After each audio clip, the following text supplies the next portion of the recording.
بسم اللہ الرحمن الرحیم۔ السلام علیکم ورحمۃ اللہ وبرکاتہ۔ روشن ٹی وی کے پیارے ناظرین، امید کرتے ہیں آپ خیریت سے ہوں گے۔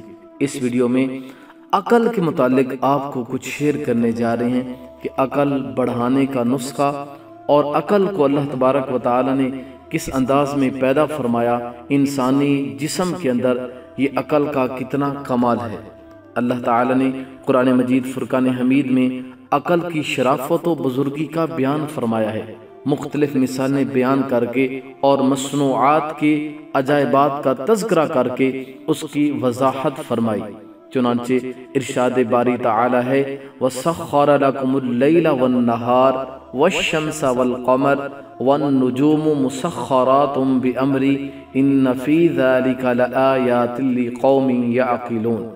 اور اس نے تمہارے لیے مسخر تابع کیے رات اور دن اور سورج اور چاند اور ستارے اس کے حکم کے باندھے ہیں، بے شک اس میں نشانیاں ہیں عقل مندوں کو۔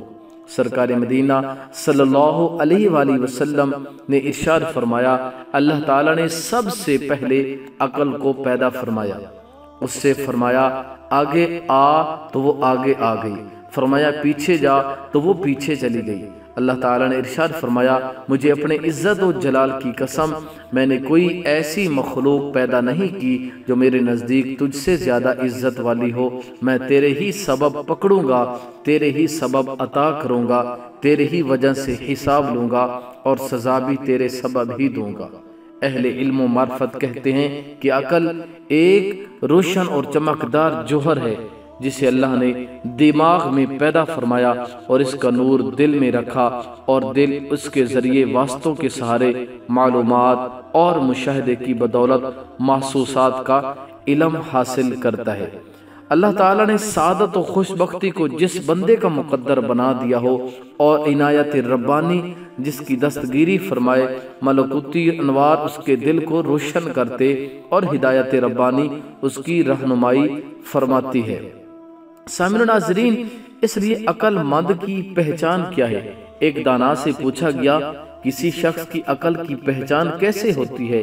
جواب دیا، گفتگو میں غلطی کم اور درستی زیادہ ہونے سے۔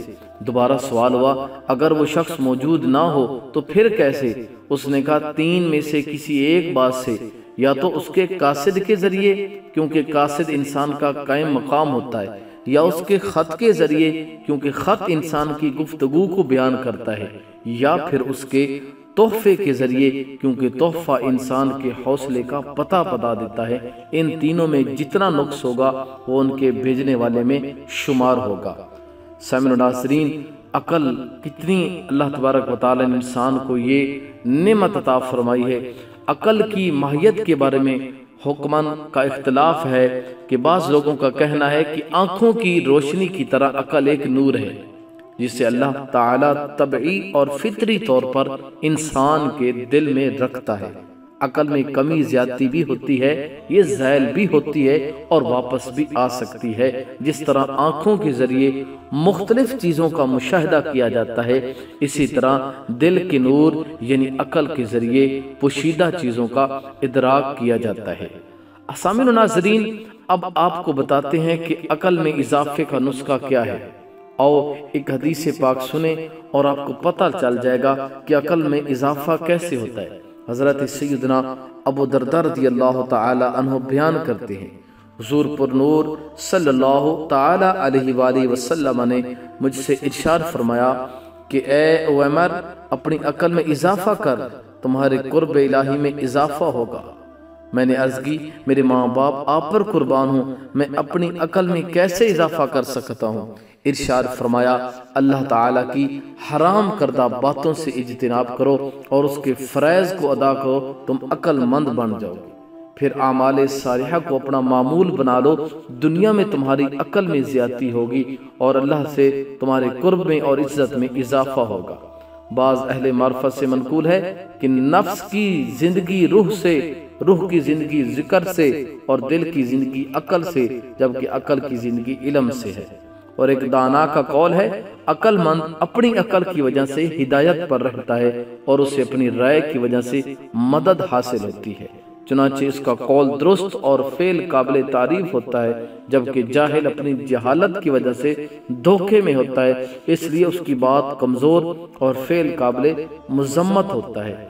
بہرحال عقل بھی ایک نور ہے، اللہ تعالیٰ جس کو چاہتا ہے عطا فرماتا ہے، اس لیے ہمیں ہر وقت اللہ تعالیٰ کی حرام کردہ باتوں سے اجتناب کرنا چاہیے اور اللہ تعالیٰ کے فرائض کو ادا کرتے رہنا چاہیے، رسول اللہ صلی اللہ علیہ وسلم کی سنتوں کو اپنانے کی کوشش کرتا رہنا چاہیے۔ اللہ تعالیٰ ہمیں عقل عطا فرمائے، اللہ تعالیٰ میں شعور عطا فرمائے، باعمل ہمیں انسان اللہ تبارک و تعالیٰ بنائے۔ اللہ تعالیٰ ہم سب کا حامی و ناصر ہو۔